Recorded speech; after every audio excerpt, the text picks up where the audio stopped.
Добро утро! След доктор Луцифер, следващата книга, която започнах, е Сенките на самодивите.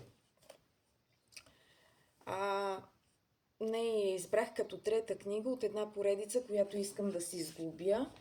И тя е свързана с българските митови и легенди. Първата книга, която си купих, беше Родопският Параклис, а втората Български митови и легенди 2. Има и, разбира се, има и първа част, но аз лично не ме грабна съдържанието и затова реших да си взема само втората част. Така, Сенките на самодивите е трета книга към моята поредица. То не е официална поредица, тъй като са различни издания, различни автори, но съдържанието за мен е подходящо като част от поредица в моята библиотека. Така, какво мога да кажа за Сенките на самодивите? Нека да, както виждате, първо да кажа, че е бързо четиво, лесно се чете, на един дъх. Сега ще прочета рецензията на книгата. Някои тайни не бива да бъдат разравяни, други сами излизат на повърхността.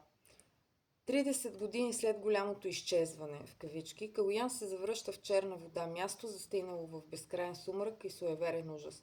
Село, което е заличено от картата, но не и от паметта на планината. Там под сянката на вековните дъбове времето не тече в една посока. Имената на изчезналите са изрязани от църковните книги, а оцелелите са потънали в мълчание по-тежко от камък. Калоян вярва, че бяга от хаоса на София, но всъщност се завръща в епицентъра на древен пакт, сключен с кръв и запечатан с глад.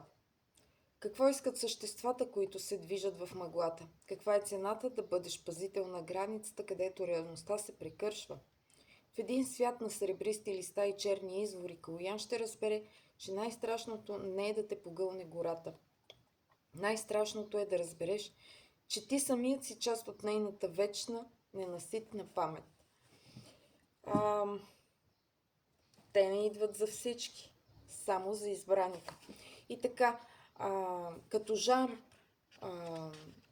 книгата е фолклорен хорър. Нали? Новото модерно движение в литературата. Книгата е с автор Милен Димитров, издадена 2026 година. Съвсем нова, новичка.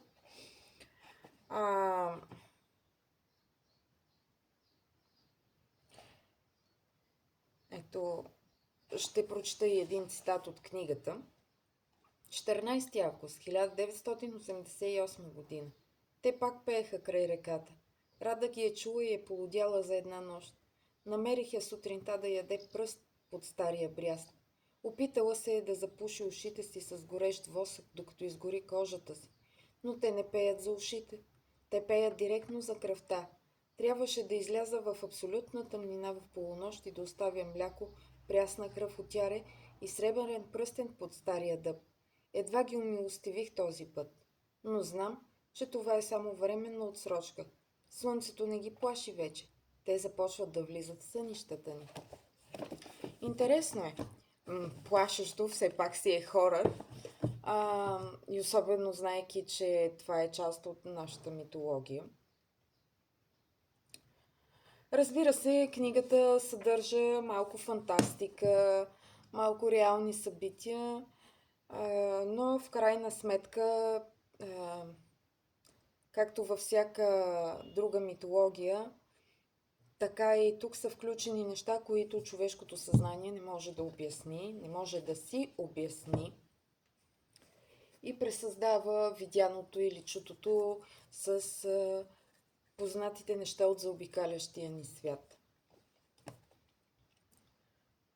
Интересна е като четиво, както и останалите две. Родопския Параклис също е интересен, но в нея са включени не една, доста истории. Нали, Сенките на самодивите разказва историята на Калоян, неговата баба и произхода му, от какво семейство произхожда, към какво се връща, какво са скрили семейните тайни и така нататък, докато Родопския Параклис разказва за множество случаи. И така, който се интересува, нека пише. Приятен ден от мен и до нови срещи!